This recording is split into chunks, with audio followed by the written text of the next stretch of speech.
In this video, I'll show you how to create a drop-down list in Excel using data validation. Simply put that data validation helps you to control what people type in Excel. So creating a drop-down list will make them to select from the given option. So this is gender. Normally, gender is to be male and female. So instead of allowing them to type it, some can even type wrongly. What we'll do, we're going to create a drop-down menu here. So I'm going to select this range of cells to display. So I'll go to my data, then under data ribbon, you go to data validation. So click on it. So here I'm going to start my, okay, it's already here. So what I'm going to do, let me just start afresh. So when you click on this, you select list. You select list here. Come here, type male and female. Just as is already typed. You separate with comma. Let me just do it. Male, comma, female. Okay, so you say okay. You can even input message if you want it. So I don't want this message. I don't want it. So here is error alert. If the person tries to enter wrong information, you put warning or you can say stop. Then you type the title. I titled my error, then check your entry as the prompt. So let's see how it goes. So from here, you can see that John is a male, and I can easily drop down like this, then select female, and Grace is a female. So that is that. So let's assume I want to enter boy, so that I see the error. Just see the error that it gave me. So this is what happens. You are not allowed to enter data that is not in your validation list. So that is the essence of this data validation. So what will I put for departments? I will select list also. Then my list will now contain, let me just say HR, sales, HR, sales, IT, what again? Let me say finance. So I have these 4 lists. I said okay, I can input information if I want. Then the error, and let me say select from the lists.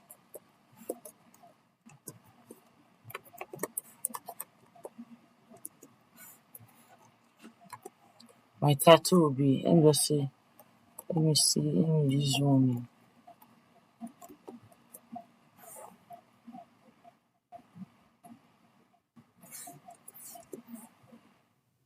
I say okay. So from here, I can select, I can say okay, John is in H sales, Mary is HR, David is in finance, Grace, Michael is in IT, and Grace is in what? Let's try typing another department that is not on the list.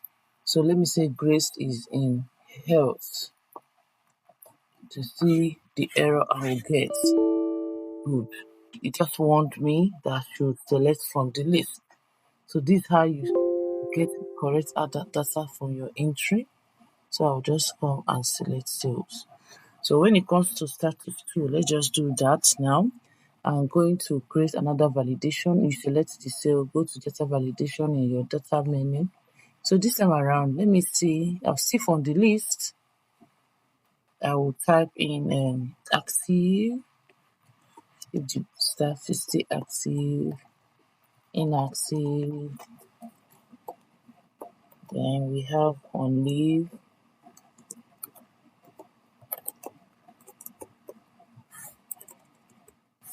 On leave. Let me just leave it at these 3 options. Say okay. Good.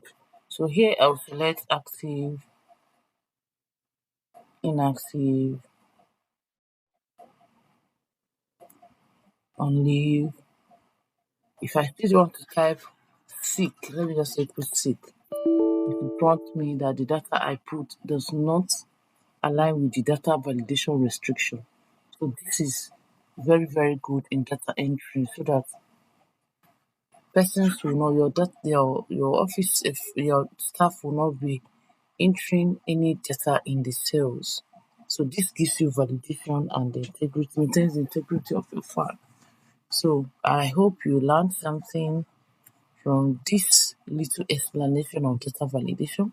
So tell me in the comment section if you want me to explain other type of data validation where you can use it to do to-do lists and also in to set number range. When we selected this, let me go back a bit. Then when we selected this,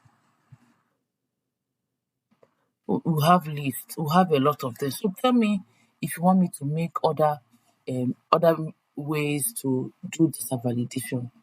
Thank you for watching to the end. Like and follow my page for more Excel tips and data analysis. Bye.